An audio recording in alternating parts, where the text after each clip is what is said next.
सम्मान्य सभामुख महोदय, हाम्रो देशको राजनीतिक परिवर्तन र विकासको क्रममा देशले पटक पटक विभिन्न असमान सन्धि सम्झौताहरू अपमानपूर्ण किसिमले बेहोर्नु परेको छ। 2007 सालदेखि यताका विभिन्न राजनीतिक घटनाक्रमहरूमा हामीले त्यस्ता कुराहरू भोगेका छौँ। कतिपय त्यस्ता असमान सन्धि सम्झौताहरूका घाउहरू आज हाम्रो मातृभूमिमाथि छँदैछन्। त्यसै कारण जति बेला हामीले संविधान सभाबाट संविधान निर्माण गरेका थियौँ, त्यहाँ सर्वसम्मतबाट संविधान सभामा रहनुभएका सबै राजनीतिक दलका नेताहरू र संविधान सभाका सदस्यहरूबाट हामी अब उपरान्त असमान सन्धि सम्झौताहरूलाई पुनरावलोकन गर्छौँ। समानताको आधारमा सार्वभौम नेपाली जनताको शिर ननिहुरने गरी हामी अरू देशहरूसँग सार्वभौम समानताको आधारमा ती सम्झौताहरू गर्छौँ भनेर संविधान मार्फत हामीले वाचा गरेका छौँ। त्यस्तै हामीले स्वतन्त्र परराष्ट्र नीतिको अवलम्बन गरेका छौँ। संयुक्त राष्ट्रसङ्घको बडापत्र, असंलग्नताका सिद्धान्तहरू, पञ्चशीलका सिद्धान्तको मान्यताको आधारमा हाम्रो परराष्ट्र नीति सञ्चालन हुनेछ भन्ने कुरा राज्यका निर्देशक सिद्धान्तमा स्पष्ट रूपमा उल्लेख गरिएको छ। तर हाम्रो देशमा जुन बेला राजनीतिक परिवर्तन हुन्छ, सरकारहरू परिवर्तन हुन्छन्, देशको सार्वभौम सत्ता, स्वाधीनता, नेपाली जनताको स्वाभिमान ओझेलमा पर्ने गरी विभिन्न कोणबाट फेरि त्यस्तै प्रकारका सन्धि सम्झौताहरूका चर्चा हुने गरेका छन्। कतिपय अवस्थामा त्यस्ता सन्धि सम्झौता गर्नको लागि सरकार नै अग्रसर हुने गरेका घटनाहरू हामी बेहोर्दै आएका छौँ। यो प्रसङ्ग भर्खरै यो प्रतिनिधि सभासँग सम्बन्धित र विभिन्न राजनीतिक दल सरकारसँग सम्बन्धित एउटा सम्झौताको चर्चा सुन्नमा आएको छ। फेरि त्यो हो अमेरिकी मिलेनियम च्यालेन्ज कर्पोरेसनसँगको नेपाल सरकारले गरेको सम्झौता। म यहाँबाट सम्मान्य सभामुख महोदय, यो सम्मानित सदन र सम्पूर्ण देशभक्त नेपालीहरूलाई भन्न चाहन्छु, त्यो सम्झौता जुन प्रतिनिधि सभामा प्रस्तुत भएको छ त्यो सँगसँगै अरू थुप्रै गोप्य सम्झौताहरू भएका छन्। मैले तत्कालीन नेपाल कम्युनिस्ट पार्टी नेकपाबाट गठित पूर्व प्रधानमन्त्री झलनाथ खनालजीको संयोजकत्वमा जुन कार्यदल बनेको थियो, त्यहाँ रहँदा धेरै जस्तो सम्झौताहरू पढ्ने अवसर पाएँ। तर केही सम्झौताहरू अझै प्राप्त हुन सकेनन्।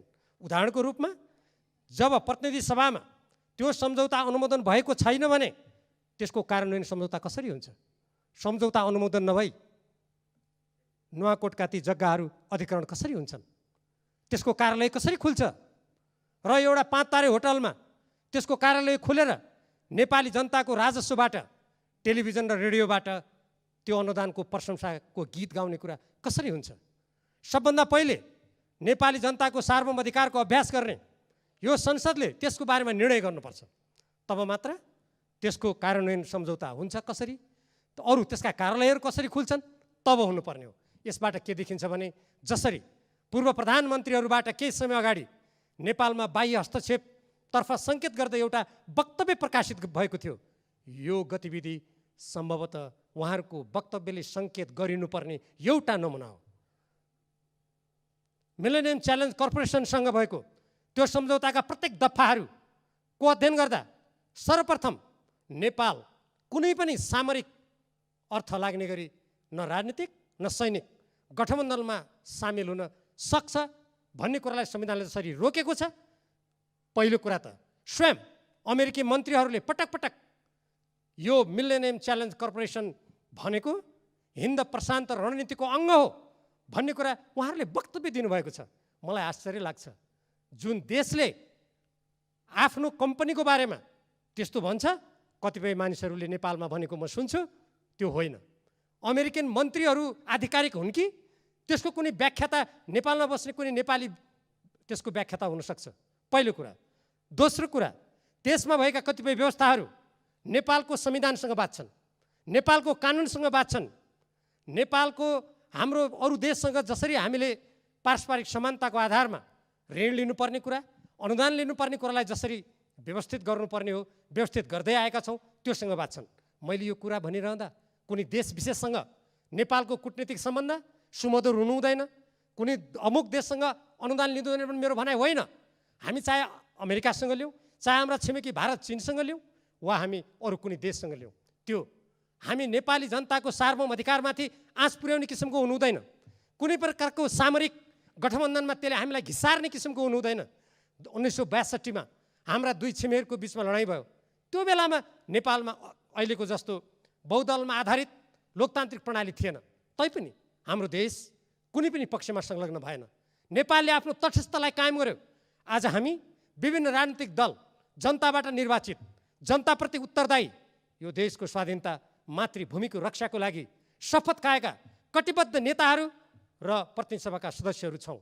यस्तो स्थितिमा मिलेनियम च्यालेन्ज कर्पोरेसनसँग सम्बन्धित कागजातहरू यो प्रतिनिधि सभामा सबै पेश गरिएका छैनन्। एउटा सम्झौता मात्रै पेश गरिएको छ। सम्झौता अनुमोदन नहुँदै तत्कालीन मन्त्रीबाट कार्यान्वयन सम्झौता जुन गरिएको छ त्यसको प्रतिलिपि यहाँ पेश गरियोस्। प्रतिनिधि सभाका सम्पूर्ण सदस्यहरूले त्यसको अध्ययन गर्न पाउनुपर्छ। त्यति मात्र होइन, त्यो सँगसँगै गरिएका अरू थुप्रै सम्झौताका प्रतिलिपिहरू छन्। ती प्रतिलिपिहरू प्रतिनिधि सभाका प्रत्येक सदस्यहरूले अध्ययन गर्न पाउनुपर्छ। हामी कुनै पनि देशसँग सुमधुर सम्बन्ध कायम राख्न चाहन्छौँ, तर देश ठुलो हुन सक्दछ, सानो हुन सक्दछ। हाम्रो सार्वभौम सत्ता कसैको भन्दा सानो हुन सक्दैन। हामी समानताको आधारमा, पारस्परिक हितको आधारमा आफ्नो कूटनीति र अन्तर्राष्ट्रिय सम्बन्ध सञ्चालन गर्न चाहन्छौँ। त्यसकारण अहिले जुन मिलेनियम च्यालेन्ज कर्पोरेसनसँगको सम्झौताको बारेमा फेरि चर्चा भएको छ, म सम्मान्य सभामुख मार्फत सम्पूर्ण प्रतिनिधि सभाका मान्य सदस्यहरू समक्ष हामी कुनै पनि देशबाट कुनै रकम लिएर कालान्तरमा हाम्रो देशको भूमि अनन्तकालको लागि कम्पनीको नाममा कुनै देशको अधीनमा जाने, प्रसारण लाइनको नाममा त्यो प्रसारण लाइन अनन्तकालसम्म कुनै देशको अधीनमा जाने, सम्पूर्ण बौद्धिक सम्पत्तिमाथि नेपालको कुनै पनि अधिकार नहुने। भर्खरै अमेरिकी राजदूत महोदयबाट एउटा टेलिभिजन अन्तर्वार्तामा यो हाम्रो अनुदान होइन लगानी हो भनेर उहाँ स्वयंले भनेको कुरा प्रसारित भएको छ। लगानी हुन सक्दछ कुनै पनि देशको, मेरो त्यसमा आपत्ति होइन। हाम्रो अन्तर्राष्ट्रिय लगानी सम्बन्धी कानुन छ, व्यवस्था छ, प्रणाली छ। त्यो प्रणाली अन्तर्गत त्यो कुरा हुन सक्दछ, तर हाम्रो संविधानमाथि कुनै अरू देशको कानुनमाथि हुन सक्दैन। आजसम्म भएका विभिन्न द्विपक्षीय सम्बन्धमा अनुदान या ऋणका कुराहरू के यो प्रतिनिधि सभामा अनुमोदित भएका छन्? के त्यसलाई यहाँ पेश गरिएको छ? कतिपय मान्छे भन्छन् होइन, यस सम्बन्धी कुराहरू कतिपय अन्तर्राष्ट्रिय कानुनबाट निर्दिष्ट हुनुपर्ने हुनाले त्यो भएको। म कानुनको विद्यार्थी पनि हो। सभामुख महोदय, यहाँ भएका सबै मान्य सदस्यहरू स्वयं कानुन निर्माता हुनुहुन्छ। हामीलाई थाहा छ कतिपय त्यस्ता अनुदान र अन्तर्राष्ट्रिय सम्झौताहरूमा कुनै विवाद भयो भने त्यसलाई अन्तर्राष्ट्रिय कानुनबाट मतभेदहरू सुल्झाउने प्रणाली छ, त्यो हामीले बुझेका छौँ। तर त्यसको अर्थ नेपालमा एउटा कार्यालय खोलेर नेपाल सरकारको सचिवलाई त्यसको निर्देशक समितिको प्रमुख बनाएर निजले कुनै विदेशीको कम्पनीबाट दैनिक निर्देशन लिनुपर्ने कुरा कुनै स्वाभिमानी स्वतन्त्र स्वाधीन देशलाई सुहाउने कुरा होइन। त्यस्तै गरेर हामीले जे जति कुराहरू अहिलेसम्म यस्ता कुराहरू अगाडि बढाएका छौँ, यी कुराहरू हामीले आफ्नो देशको हितलाई सर्वोपरि राख्नुपर्दछ। कतिपय मानिसहरूले भन्नुभयो जस्तो यो अनुदानबाट देशको कायापलट हुन्छ। म यहीँबाट निवेदन गर्न चाहन्छु, आज अरबौँ रुपियाँ हाम्रो देशमा सदुपयोग भइरहेको छैन।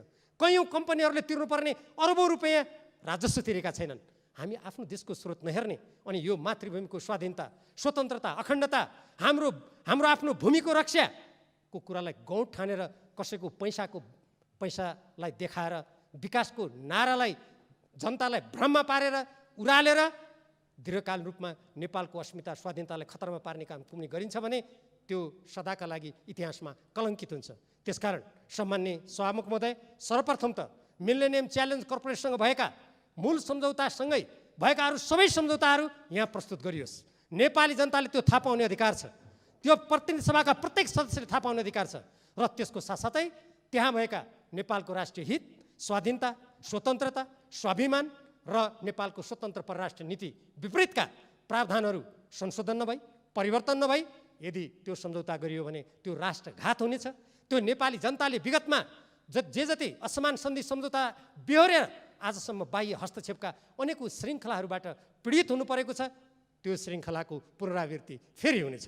त्यसकारण आज हामी सचेत जनताबाट निर्वाचित देश र जनताप्रति उत्तरदायी राजनीतिक दलहरू, त्यो राजनीतिक दलबाट निर्वाचित सरकार, स्वयं हामी जनप्रतिनिधिहरूले यसमा गम्भीर भएर सोच्नुपर्छ र तदनुरूप सरकारले पनि गम्भीर भएर जिम्मेवारीपूर्वक सोचेर त्यहाँ रहेका ती प्रावधानहरूलाई हटाएर संशोधन गरेर यदि अनुदान हो भने त्यो निस्वार्थ अनुदान हुनुपर्छ। त्यो कुनै सामरिक कुरासँग जोडेर आउनु हुँदैन। त्यो कुनै हाम्रो देशको कानुन मिच्ने, हाम्रो स्वाधीनतालाई कमजोर बनाउने, हामीले कसैबाट निर्देशित हुनुपर्ने, हाम्रो भूमि कब्जा हुने एउटा कम्पनीको अधीनमा भन्ने बेला 5 वर्ष भनिएको छ। मैले त्यसका अरू प्रावधानहरू हेरेँ, त्यो अनन्तकालसम्म जहाँ जहाँ त्यो प्रसारण लाइन जान्छ त्यो भूमि एउटा कम्पनीको कब्जामा जान्छ, त्यो प्रसारण लाइनमा नेपाल सरकारले त छुनुसम्म पाउँदैन। म ती प्रावधानहरू यो सम्मानित सदनमा मलाई अनुमति दिइयो भने म पढेर सुनाउन सक्छु। त्यसकारण सम्माननीय सभामुख महोदय, म गम्भीरतापूर्वक अनुरोध गर्न चाहन्छु, हामी सबभन्दा पहिले सरकारको कर्तव्य, हामी जनप्रतिनिधिको कर्तव्य यो देशलाई, यो देशको स्वाभिमानलाई रक्षा गर्ने हो। आज चीन, भारत, अमेरिका देशका कुनै पनि संसारका मुलुकहरू सबभन्दा पहिले आफ्नो राष्ट्रिय हित हेर्छन्। राष्ट्रिय हितको अधीनमा, राष्ट्रिय स्वार्थको अधीनमा राजनीतिक दलका स्वार्थहरू हुन्छन्, व्यक्ति नेताहरूका स्वार्थ हुन्छन् र प्रत्येक राजनीतिक कर्मीका स्वार्थ हुन्छन्। हाम्रो देशमा विगतमा त्यो कुरालाई व्यावहारिक रूपमा, प्रभावकारी रूपमा कार्यान्वयन नगर्दा हामी धेरै प्रताडित भइसक्यौँ। अब आजको हाम्रो पुस्ता र भोलि आउने पुस्ता यसरी प्रताडित हुन नपरोस्, यसतर्फ हामी सबैले गम्भीर रूपमा सोचौँ, बुझौँ र देशको हितलाई सर्वोपरि राखेर मात्रै पाइला चालौँ भनेर म सम्माननीय सभामुख महोदय मार्फत नेपाल सरकार र सम्बन्धित सबैलाई हार्दिक आग्रह गर्न चाहन्छु। धन्यवाद।